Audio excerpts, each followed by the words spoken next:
Hey guys, how's it going? About to film today's episode, Wales versus South Africa.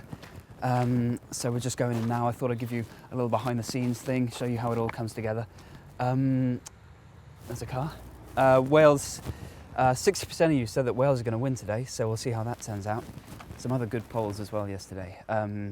75% of you said that the worst thing Ed Helm's done has been a bread thief, and 25% said that it was him being a Nazi, so I think that's pretty strong. 100% of you said that Ed Helms should be killed, so we'll send that information off to Bear Grylls.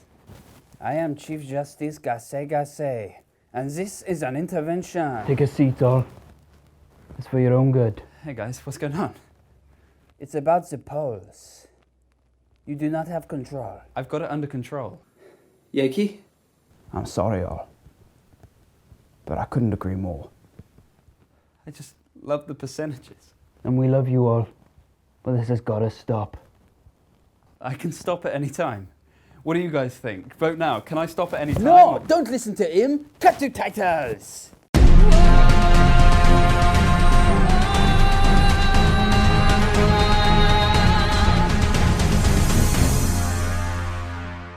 Hello and welcome back to Rugby This Evening on this, the last Sunday of the tournament. I was going to do a poll about whether I should get this wobbly desk fixed, but I guess that's not happening now.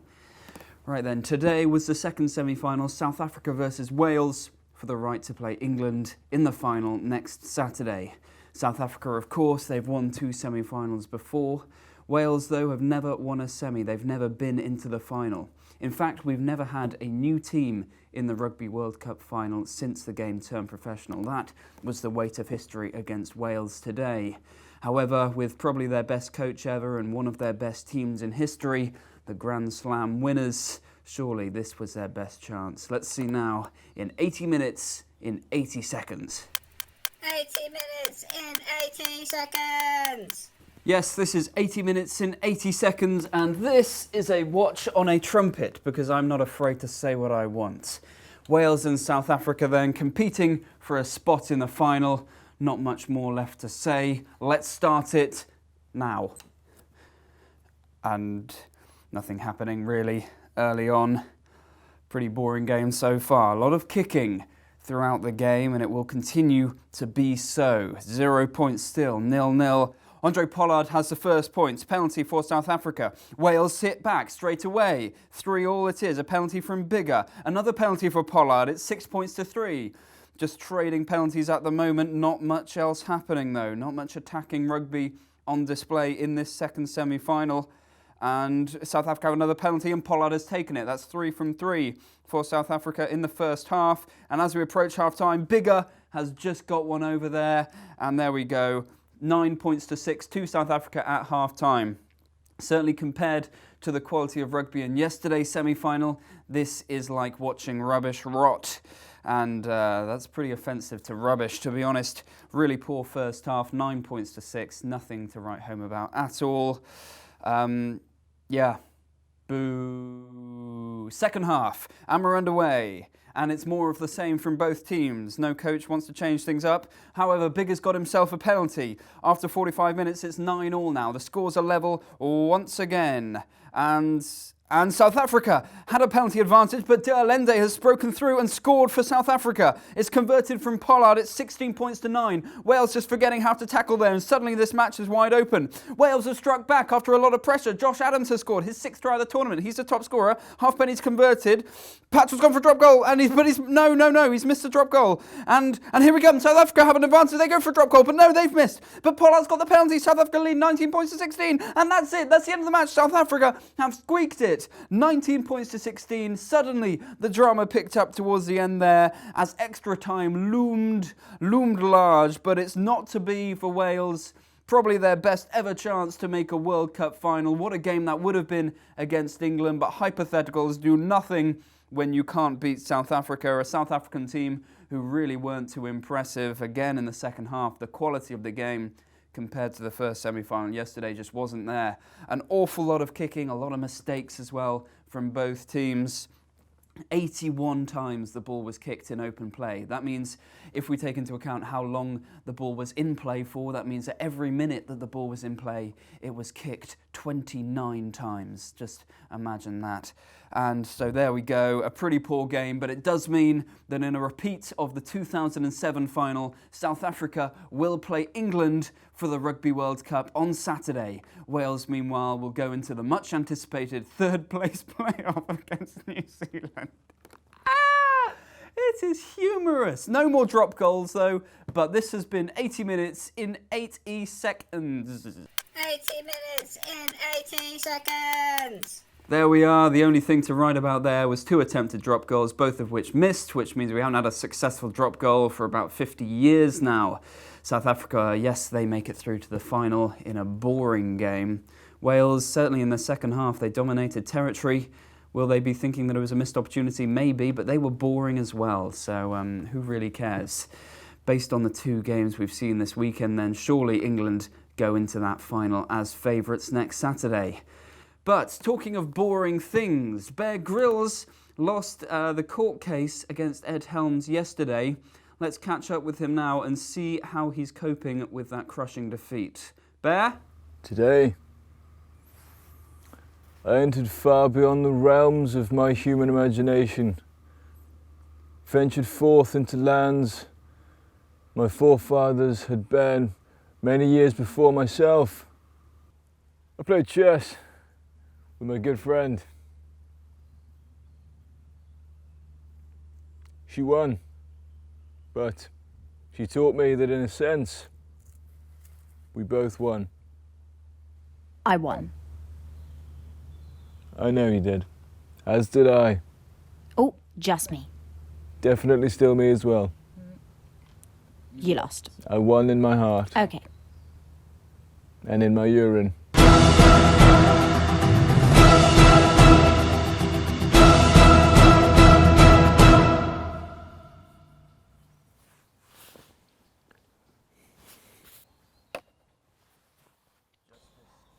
I just can't believe he's gotten free. Justice is a child's dream. I mean, it kind of makes you think, you know. A thought for the wise is fuel for the wicked. Yeah. I mean, what if everything I thought about life, about myself, it's just all wrong? Right and wrong means little when you're knocking on heaven's gate.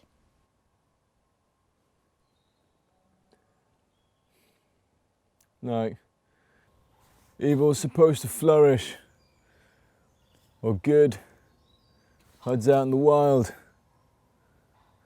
like an animal, What kind of animal? a cow, Why? that. What is that? I don't have ears.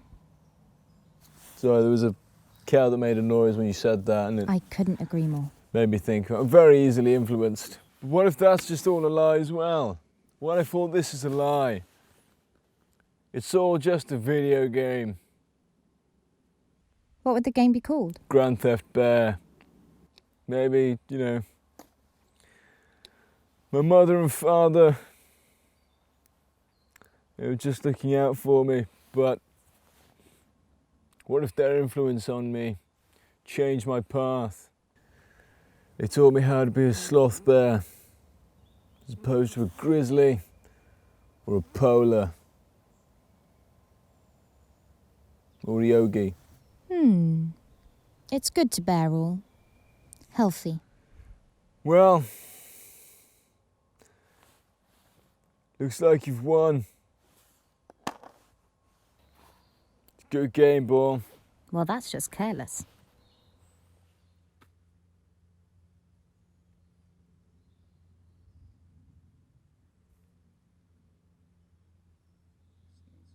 Thanks, Bear.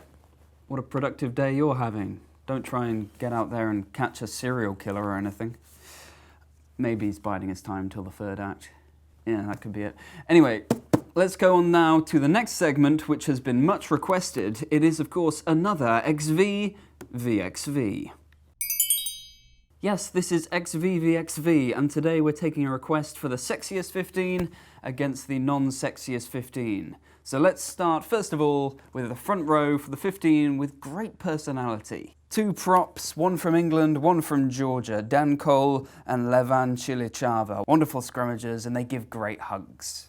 A Tongan hooker in between them. He dyed his hair red, so he must be great fun. Second row's Luke Thompson and RG Snyman from Japan and South Africa. They played each other in the quarterfinals, both wonderful players. One looks like an accountant, one looks like a buffalo farmer, so it depends if you're into that kind of thing. In the back row, another South African in Quagga Smith and his nose joined Pablo Matera and the man with no neck, Tomasao Forbes from Namibia. The Argentine captain Matera, he's great at listening, probably because of those large ears. Vasily Dorofeev from Russia and Johnny Sexton from Ireland. Both were more academic in high school. In the centres, another Irishman in Chris Farrell joins interestingly haired Jack Goodhue. I hope both of them have a wonderful sense of humour. And then on the wing, Frenchman Vincent Raté and Welshman Josh Adams both have a bit of a conk situation before Geordie Barrett, the New Zealand fullback, who plays like a dream and looks like an actual Kiwi.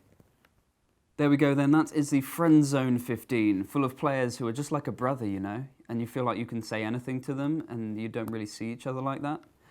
Now then, it's time for the second 15, which is of course the sexy 15. First up, the forwards. I got ya, there are no sexy forwards. Now then, into the backs. Scrum half from France, Baptiste Serra joins everyone's future husband, Felipe Berchesi. They'd make a great partnership, which would only be bolstered if they couldn't keep their hands off each other. In the centres, Australian Matt Tamua joins England's Henry Slade. Look at them. Just look at them. They're beautiful. And the back three. Japanese fullback Yamanaka joins two speedsters from the British Isles, Tommy Seymour of Scotland and England's Anthony Watson. All three of which make some great carries, looking to get up to your gain line pretty soon. There we go then, the sexy 15, only 7 players, but that's all you really need. Their confidence, their bone structure, and their great experience in high school would probably give them the edge, but we're going to go now to Yakey to Yake, who's going to deliver the verdict. Yakey? Couldn't agree more. Thanks, Yakey. This has been the latest requested XV v XV. Now then, yesterday we and Hilary King did a piece about Tonga, which has caused some considerable controversy. We would like to apologise for any offence caused because... Hey! Who are you? We are the Georgian militia, and you must stop this apologizing. Georgian militia, man. You are doing hard-hitting journalism, and you have no right to apologize. We're here to say that we have your back, all. Against Tonga, against Ed Helms, against the weird Welsh guy who seems like he's so depressed he probably doesn't care about going to prison. Look, all. Tbilisi is the most liberal capital city in the world. Damn straight. It is? I lied. It's not. Thank you, Georgian militia. What can I call you? My name? It's Graham Samuel. Graham Samuel. If you ever need us, Georgian militia is your friend. Let's bounce! Thank you, Georgian militia. Thank you all. Right then, so no predictions today, because we'll be back on Thursday where there is no match, but we'll be looking forward to the playoff and the final and seeing a bit more of Bear and other things as well.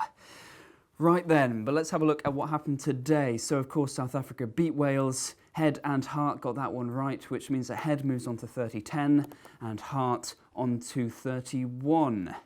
You did pretty badly. 40% of you said that South Africa would win. 60% said Wales would win.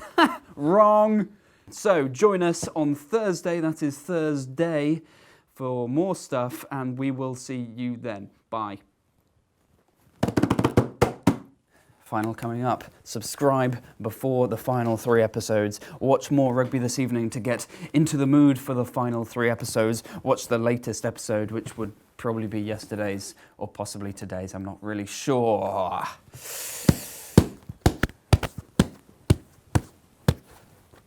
Ka-cha! Oh, it's a boomer ball.